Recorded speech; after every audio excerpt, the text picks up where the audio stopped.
Okay, and so according to the Buddha's teaching, underneath this rebirth process, there is a particular causal structure. And that causal structure is what I've indicated here, that we have like 3 stages or 3 aspects. The defilements are certain like qualities of mind, unwholesome qualities of mind. Particularly, we speak of craving and ignorance, or greed, hatred, and delusion as being the defilements. And out of those defilements, we engage in various activities. Those activities create karma, which I'm going to come to in a moment. And this karma, together with the defilements, let's say the defilements, the ignorance and craving, are the fundamental causes for rebirth, and it is the karma that determines the particular form in which rebirth takes place. Okay, so with that, we come to the next topic, which is sort of the twin topic that goes along with rebirth, and that is the topic of karma. Again, karma, it's a word which has been absorbed into everyday English usage, but often with distortions and misunderstandings in its meaning.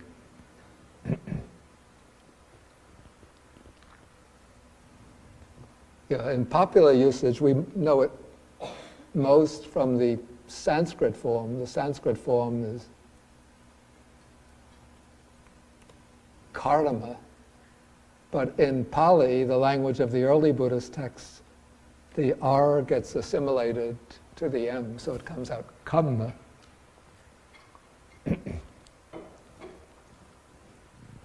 So the Buddha gives a very precise and a psychological, ethical definition of this word kamma. The Buddha says that it is volition that I call kamma. The word volition is a word not used very often nowadays. Let us say intention. So it's the intentional activity of the mind that creates kamma.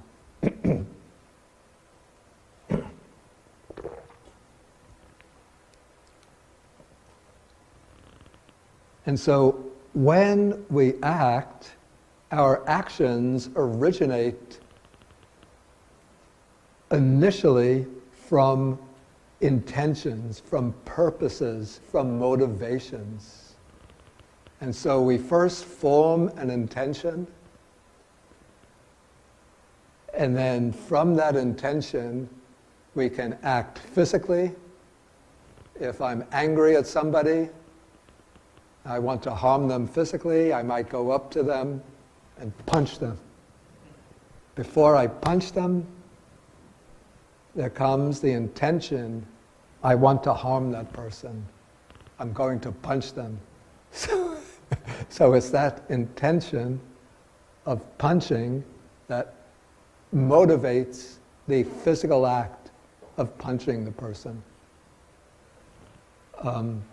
If I don't like somebody and I want to cut them down with some kind of cutting speech, first comes the intention to hurt somebody's feelings, and then that intention will express itself in that cutting, denigrating speech. If I want to cheer somebody up by speaking some kind words to them, then there will come the intention of consoling somebody, encouraging them, and that will motivate the encouraging speech.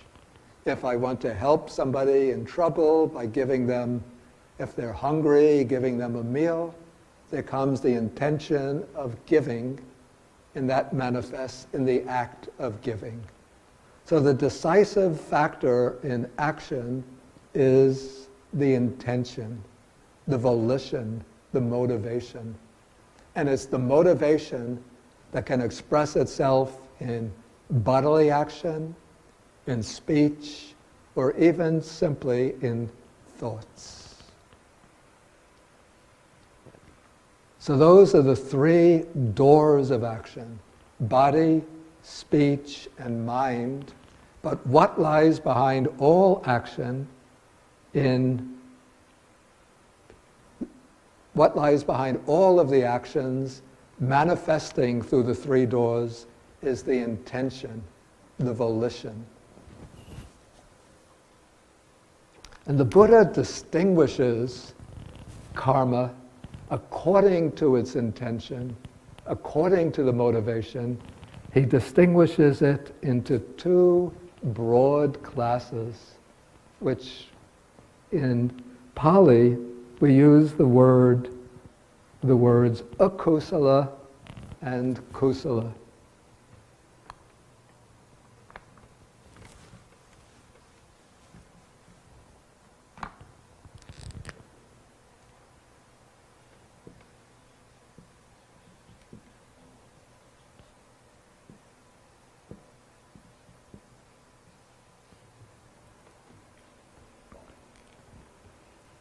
Okay, so kusala, let's say, take this one first,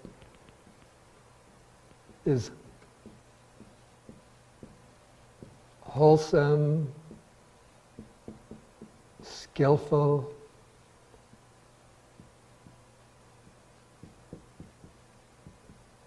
or beneficial action. And then akusala is just the opposite: unwholesome, unskillful, or harmful action. Action that's harmful to oneself, harmful to others. And so that is the basic moral distinction or ethical distinction that we draw between different types of karma. And the distinction in the types of karma are based on the intentions or the motivations out of which those actions flow. And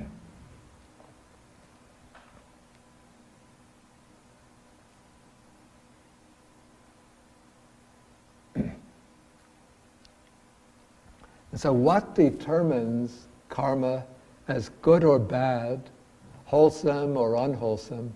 What determines the quality of the intention are what are called the roots of karma. So the Buddha speaks quite specifically. He says that actions originate from certain forces of the mind.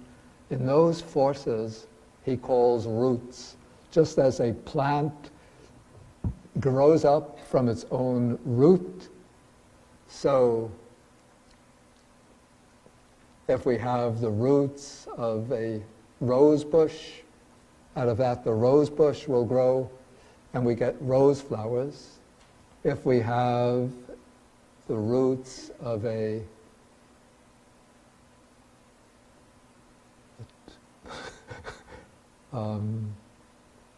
daffodil, then out of the daffodil roots, the daffodil plant will grow, and then you get the daffodil flowers. So different kinds of actions originate from different roots, and the Buddha distinguishes the unwholesome roots from the wholesome roots.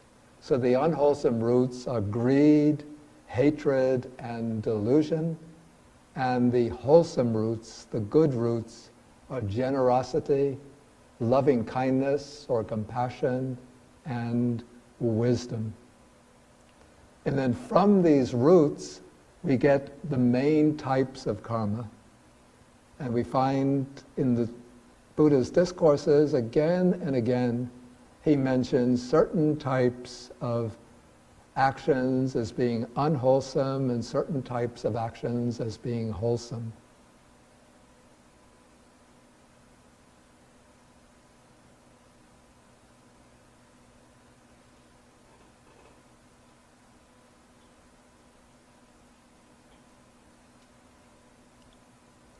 Okay, so what are the main types of unwholesome action? We have In order to make it easy to remember, the Buddha uses a simple scheme of 10 types of actions on each side. So the destruction of life, taking what is not given, that's stealing, sexual misconduct. So those are 3 that are manifest through the body. Then we have 4 through speech, false speech or lying, divisive speech, speech that divides people who are in harmony, harsh speech and idle chatter, and then 3 that remain internal, dwelling in the mind, longing or greed for the possessions of others, ill will, and wrong view. And then the wholesome are exactly the 10 opposite. Abstaining from the destruction of life, stealing, sexual misconduct, false speech, and so forth. And then having non-greed or generosity, benevolence or goodwill, and right view or wisdom. So those are 10 kinds of wholesome, beneficial karma.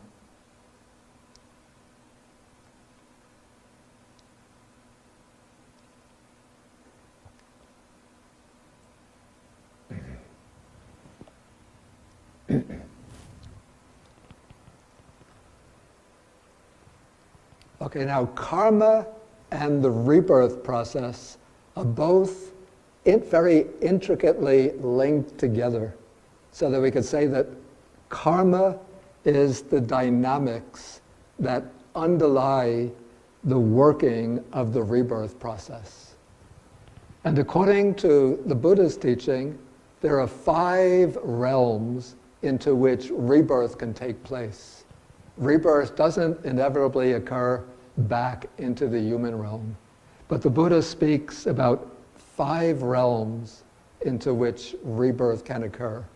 So starting from the bottom, the lowest, most unpleasant realm is called the hell realms.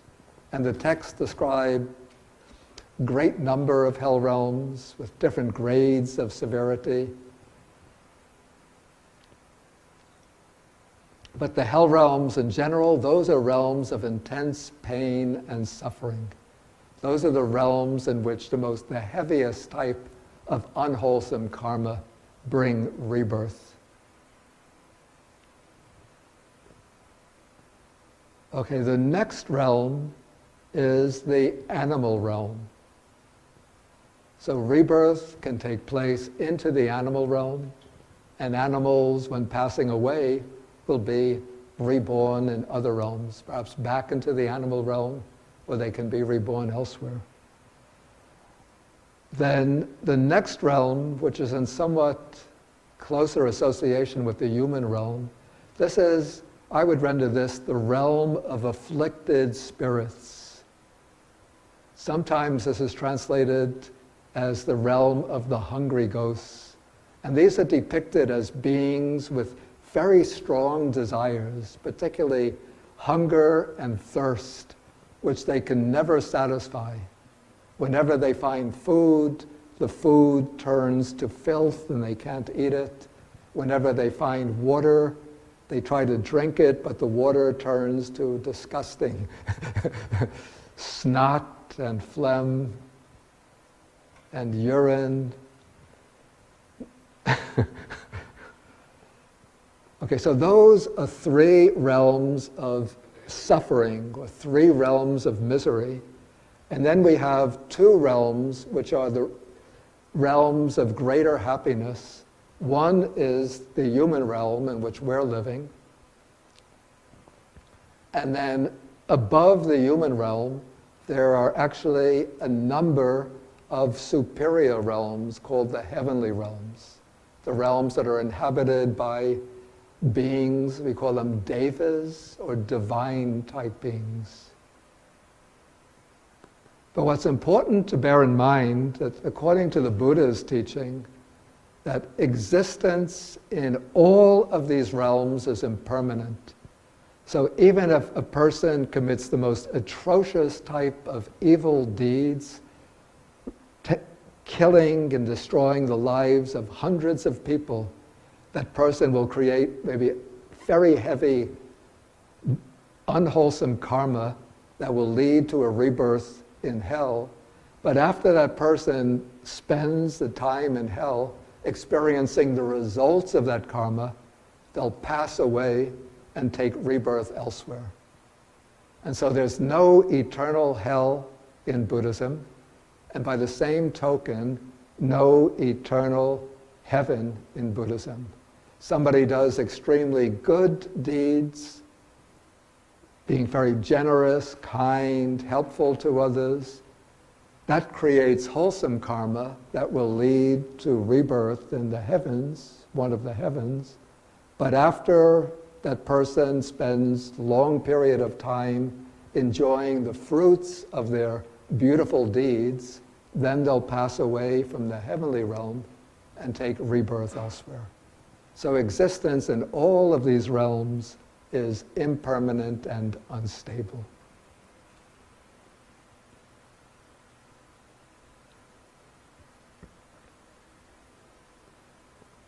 And what determines rebirth into these realms, as I said, is our karma.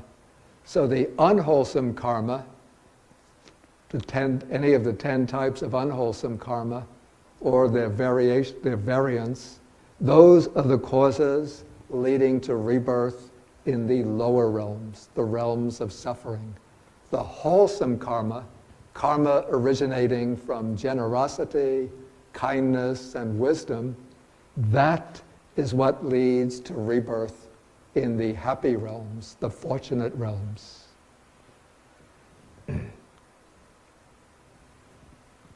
But the ultimate aim for Buddhism is to break free from this entire process of birth and death. Because, as I said, existence, even in the heavenly realms, though it's desirable as a temporary resting place, but it's not the final goal because it's impermanent. So the final goal for the Buddha's teaching is to follow the path that leads to liberating wisdom. And it's through that wisdom that we break the cycle of birth and death and gain the ultimate freedom, which is liberation from birth and death. Okay, now I can take some questions. And I think we have another microphone that we could pass. So this gentleman in the back. But please take the microphone so the question gets recorded.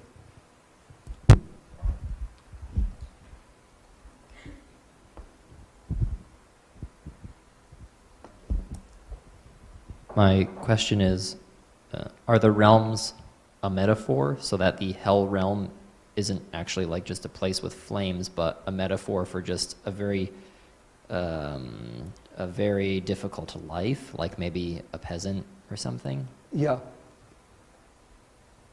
According to the Buddhist text, they're not presented as metaphors, but they're taken to be quite literally other realms of existence. And please, one more question. Yeah. I teach high school and my students always ask, and I can't answer them. They say, if more and more streams of consciousness, if through the process of rebirth, the goal is that these streams of consciousness are no longer reborn, wouldn't over time there would be fewer and fewer streams of consciousness if people are doing the right thing? Yeah, that's a good question. What I would say, first let me say that the question never comes up in the Buddhist text. So I don't have a textual answer to Well, so my students are doing pretty good then. They're sharp. Yeah. They're coming up with good questions. Okay, so this is my answer, that I would say that the streams of consciousness are infinite in number. And so as more and more streams of consciousness get liberated, there's still an infinite number of streams of consciousness remaining. That's the only answer I can give. And I know that this is a different faith, but would you say they ask the same question in Hinduism? As the Atmans experience unification with Brahman, there's just more Atmans, there's just I infinite. think one could ask the forms? same question in Hinduism, but Yeah. I don't have contact with actual Hindus, and I haven't discussed with them whether that question ever gets raised. Okay, thank you.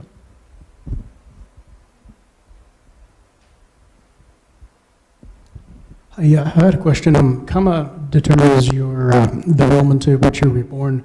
Does it also determine, like, even if two people are born as humans, if one is, say, born poor and sick and in a bad country, and the other is born rich and healthy, can we assume that's because they have their actions in previous lives, or is that distinction made? Yeah, I would say this is an important aspect of the working of karma, that karma is said to determine the differences in the fate of human beings. I don't think that karma is intended to explain everything that happens to us. In fact, that view is specifically rejected in the Buddhist texts, where the Buddha says it's not the case that everything that we experience is the result of karma. But the basic conditions under which we're born, I say some of the basic determinants of the quality of our lives, the basic, let us say, talents, dispositions, interests, capacities that we bring along with us are coming to us as the consequences of our past karma.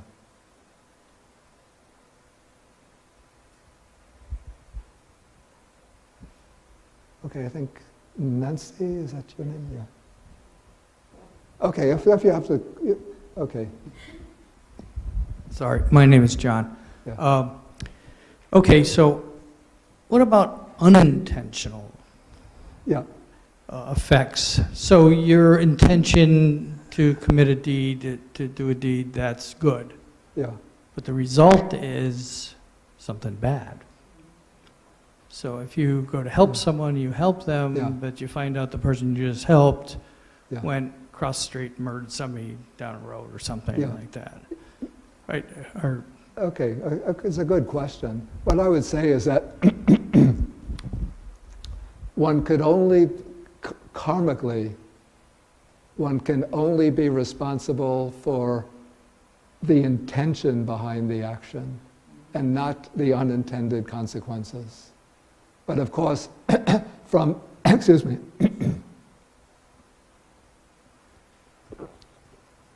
from a moral point of view, we have to consider possible unintended consequences of our action. But as long as we are acting with good intention, then the karma that will be created by the action will be the karma that's appropriate for good intentions. Okay, I think Nancy had, and then... I keep wondering how meditation fits in. Yeah. Is it a necessity or a result of Buddhism? A necessity or... Well, to reach states of greater understanding. Yeah, I mean, obviously that's what we use it for, yeah. but was it there first? I'm not sure. I've been wondering this all week, and I guess I don't know how to frame I'm it. not quite sure that I get the question. Maybe you could... I get, like, when did meditation become part of Buddhism? Oh, meditation was part of Buddhism even before the Buddha's enlightenment. The Buddha used meditation. That was part of the ancient Indians' spiritual tradition, was to use meditation as a means to develop higher states of consciousness and realization. Okay, thank you. And so the Buddha, when he left the palace and became a wandering ascetic, he took up the practice of meditation under several meditation teachers. Thank you.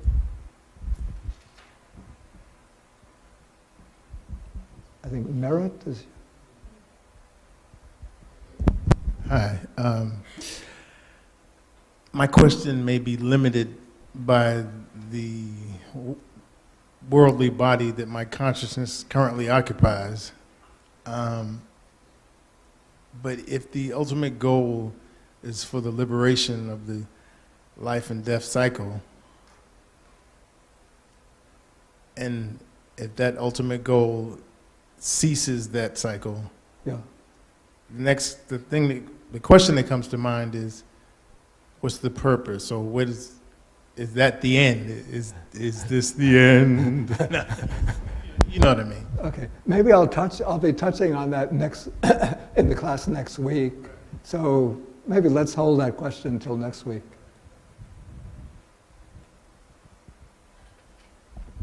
I had two questions and they were asked. But I will say that, I don't know if it's common to our culture, but I certainly grew up with this, the road to hell is paved with good intentions. Yeah. So this is completely kind of opposite thinking. Except that I don't think it's really true that the road to hell is paved with good intentions. I think the underlying text to that is that people, if they have good intent, they might espouse good intentions, but their real intentions are harmful. So they might proclaim, oh, I'm doing this to be of so much benefit, and so to be of such a good citizen, responsible citizen, but I really am seeking to get some personal benefits for myself. Okay, so maybe we take 7-minute break or so. Was it 5 after a 10-minute break? And then we'll come back 3:15. We could come back to the meditation section. Okay, so thank you for your attention.